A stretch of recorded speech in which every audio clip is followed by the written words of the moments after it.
Hi everyone. So this one is specific to chapter 11. Okay, so going back to, this is our original chapter that we're talking about. So chapter 11, psychosocial development in early childhood. So this is going to be a mini lecture. Oops, didn't mean to do that, guys. This is going to be a mini lecture over one important topic that you will also see later on. So I think it's very important to talk about. So this is actually different types of play that we're going to be discussing. And the reason I'm going to spend some time on that today is because not only is it important to this module, but also for your observation paper, you are going to be talking about the different types of play, and also if you observe them in your 90-minute observation of a child. So I think it's kind of important just to kind of touch on this, since you will be using this for the final paper, the observation paper. As I said, the observation paper is due at the end of the semester, so it's kind of like your final. So make sure that you make an appointment with a child development center and try to get an appointment to visit and observe a child. Okay. Obviously, when you observe a child, you don't want them to know that you're observing them, so try to be as neutral as possible. Okay. But we'll just go ahead and get started with different types of play. So overall play is actually very adaptable and is very important to strengthening not only social aspects of how children communicate, so like developing friendships, understanding communication, but it's also very important when it comes to physical and cognitive development. So when it comes to physical development, it's important because, we're exercising our muscles, we're using our different sensory capacities, so like our taste, smell, vision, our ability to move around, so our fine motor and our gross motor skills. So the more that we're engaging in play, the more we're practicing these skills. So play is very beneficial when it comes to early childhood. Some other things that play also plays a role in is that also we gain more mastery of these skills that we're talking about. So for example, a child who is 2, if they continue to play and engage in that exercise, then they're going to gain mastery of whatever skill that is when they're in 5 years old, 6 years old. So a good example of that is like we have a 2-year-old. A 2-year-old's probably not going to be able to jump over blocks efficiently, consecutively over and over and over again. But when you get to 5 or 4 years old, they can jump, effectively, but they do it with more precision, more accuracy. Same thing when, let's say, you have a basketball, right? If you try to have a 2-year-old throw a basketball into a basket, it's not going to be very accurate. I mean, they may make it in sometimes, but the more practice, the more agility they have as they go out through the lifespan, 4 or 5-year-old is going to have more success in having more hand-eye coordination than a 2-year-old. Okay, so play also not only helps us with our mastery of skills within our physical capabilities, but also decision making. So that has to do a lot with social communication. So through understanding of their environment and other experiences they have, they kind of use that experience to make decisions as well. Okay, so we'll go into the next slide. Okay. So children, not only do they use effective communication and social interaction when they're playing, but also their imagination. Their imagination is very much important in how they create new ideas. And when we're using imagination and creativity, it actually kind of facilitates us to have more adaptability in situations and to think of new ways to solve problems. So the more imagination and creativity, the easier challenging problems will become. So imagination is definitely something that's much more beneficial to have because it kind of stimulates this out of the box thinking and prepares us for difficult situations. So imagination is very much something that we want to kind of foster in the early childhood stage. We talked just a teeny bit about this last one right here, prepare for adult roles. So with social dramatic play or make-believe play, They do a lot of perspective taking, understanding the responsibilities of adult roles, the skills of that adult role, whatever it may be. So if you have a child that's playing doctor and patient, they know that there is responsibility of the doctor to take care of the patient, right? So the doctor is the one in charge and providing medicine or making sure the person's okay, versus the patient is the one that has that role of kind of being vulnerable, coughing, feeling that they need help. So these are very, very much showing adult roles and skills of the other role that they're looking at. So that's just play in general. We're going to talk about two different models of play. So we're going to talk about cognitive levels of play, and this is kind of based on Piaget thought. And then we're going to also talk about the social dimension of play, which is Mildred Parten's play. So Mildred Parten is the one that you're going to be discussing in your observation paper. So you're going to want to be looking out for these different types of play in your observation. Okay, so we'll go here. So as I said, the first one is a cognitive domain, so cognitive levels of play.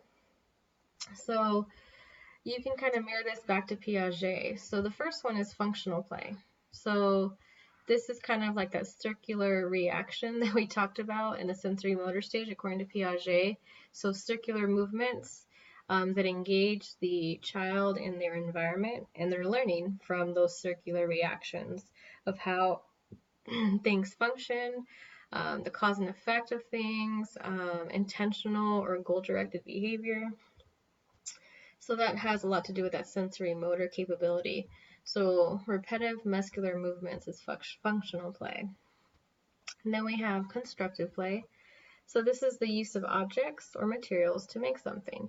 So this is very much similar to what we talked about in the pre-operational stage. So, when we talked about mental representations, and in some cases, children will use maybe different objects to mirror a representation of what they have of something else. So I think a while back we talked about, if a child uses their hand and then they have two fingers sticking out on each side and they make it look like a phone, well, that's a use of an object into something that is created for another intended purpose, right? So even though we can't really talk through the phone with our hand, right, by itself, we need like a telephone, a cell phone, but they're making their hand look like a phone. So that's constructive play. Constructive play is different from dramatic play, is that constructive is that we're creating things out of objects or materials, versus dramatic play involves more of the social aspect, so involving people who are in their lives. So they may role play situations like mom and dad, they may role play situations like being a firefighter, or even just imaginary people or imaginary objects or imaginary animals. Maybe pretending to have a tea party with a bunch of their stuffed animals can be dramatic play. Pretending that you're going to Mars in a box that they created. So it's both constructive and dramatic play. So let's say we have a child that makes a rocket out of a cardboard box, right? And then now within that, they're pretending that they are a scientist, or they're pretending that they're an astronaut, and they have their two alien friends that are helping them, right? So that would be a combination of both constructive and dramatic play. The constructive is the creation of that rocket ship, versus dramatic is those actual social communication of those roles within that. And then we have formal rules with formal games with rules. So this is more advanced type of play. We do see pre-operational children or children in early childhood play with rules, but we see it more as we get into middle childhood, and especially into late childhood, into adolescence. So this is a great example of like board games. So board games or card games, there's typically rules involved with that. Playing tag, the rules behind tag is that when you tag someone, now you're it, right? And if you don't follow that, well, then you're not following the rules, right? So typically rules have some organized way of going about play, and when you don't follow the rules, there's going to be some type of, I wouldn't say punishment, but a negative effect if you don't follow those rules. So the next slide just shows some pictures of what we've been talking about. which is right here. So here, kind of just take a moment to look at it. So take a moment and just try and figure out which one is functional play out of these. Okay, so go ahead and do that.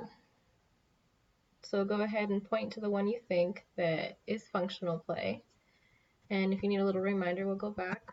So functional play is repetitive muscular movements, very similar to that circular reaction in the sensory motor stage. All right, so probably have gotten it by now. So out of these 4 pictures, this is the best answer when it comes to functional play. And you're thinking like, okay, what am I seeing here? Why is this functional play?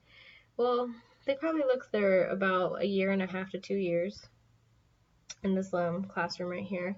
So the reason that this is functional play is that they're going up the slide and down, right? So doing that over and over and over again is that functional play, so repetitive muscular movements. So they get a lot of joy of doing the same thing over and over and over again. The excitement of going down the slide, walking up the stairs, sliding down with your hair in the wind. So that's just an example of functional play. Then we have these 3 pictures. So out of these 3 pictures, which one do you think is constructive play? Okay, so hopefully you got it. So this one's the most closest to constructive play because they're using different objects to create something new, constructing something. So they're constructing maybe, who knows what they're doing, but maybe a tent, maybe a castle. It could be a number of things. And then we have these 2 left. So this is dramatic play. So pretending that this is a guitar, right? She didn't change the function, right? She's not creating something new, but she's imagining a use for this object. So that's a difference, right? Creating versus an imagination and the different use of that object. And then lastly, this is game with rules. Okay, so this could be a number of things where they're playing tag and going underneath the bridge. And I know there's like limbo as well. So with limbo, if you touch the limbo or the person, then you're out. So you have to limbo as far as you can without touching anything. So it could be many different things that they're playing there. So that's the cognitive functions of play. So now we're going to talk about the social dimensions of play. So Mildred Parten is the one that's most focused on the social dimensions of play. She's very interesting. She was a sociologist, and her dissertation, so her project that she needed to complete in order to get her degree, was actually based on the social interactions of children play. And through her observational study, she found that there's different aspects of play, and that's kind of what she based her dissertation on. And from that, she became very popular. People very much agreed that there are different socializations of play. And even to this day, she's still cited. So she kind of started to understand that, it's not only cognitive levels of play, but there's also social aspects that are very important to development. So we're going to talk a little bit about them as we go through these next few slides. But just understanding that, when we're looking at the social dimension of play, it's very helpful to understand that every child's different, but also there's going to be patterns that children are going to go through according to this theory that, by this stage or this particular stage is more emphasized within this age range versus other age range. Okay, so we'll go into the next slide. Here we go. So overall, she has 6 different social aspects of play. So with the first one, she kind of began just observing children, from infancy all the way until about pre-adolescence. And through that, she found that, different ages play in different ways. So there's unoccupied behavior, onlooker behavior, and then solitary independent play. So these are typically plays that occur in early infancy to about early toddlerhood. So unoccupied behavior is that the child's not really playing, but they're watching things in their environment. So you see that a lot with infants, where they're not necessarily engaging in anything particular. They're not like playing with blocks. They're just kind of, sitting there, but they're actually looking around them and looking at their environment. They may be looking at mom cooking. They may be looking at what's on TV. So that's unoccupied behavior. Okay, so they're really not playing, but they're looking at anything that interests them. Then we have onlooker behavior. So this is more specific, where the child is not necessarily playing with anything in particular by themselves, but they're looking at what other children are playing. So they're spending more time looking at what other children toys are, how other children are playing with the toys. Okay? And then we also have solitary independent play. So this is also in infancy and early toddlerhood, where children, play by themselves. They may be playing with, a set of blocks. They may be playing with 2 different dolls. And there's also other children nearby, but they're not necessarily trying to get close or include them in their independent play. Okay. So we'll go on to the next slide. There we go. So then we have parallel play.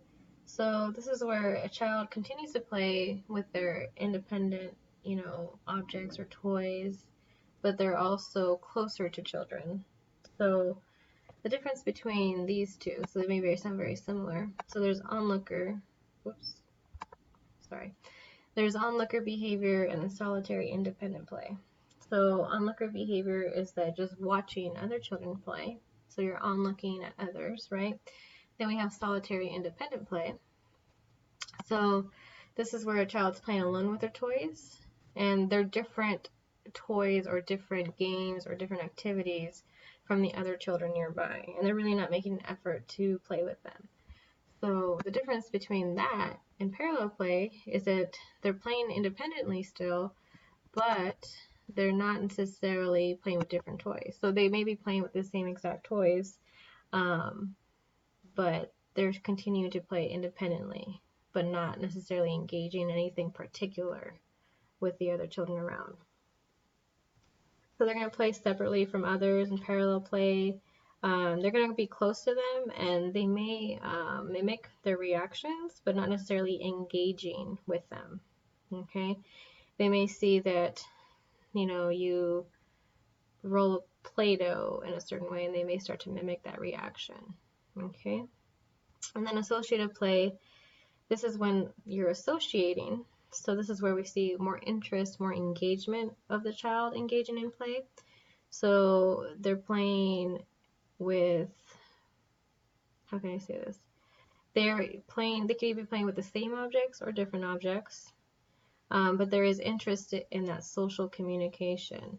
So when the child is interested in the other children, but they're not really coordinating specific activities, but they're playing together with the same objects, but not in sync.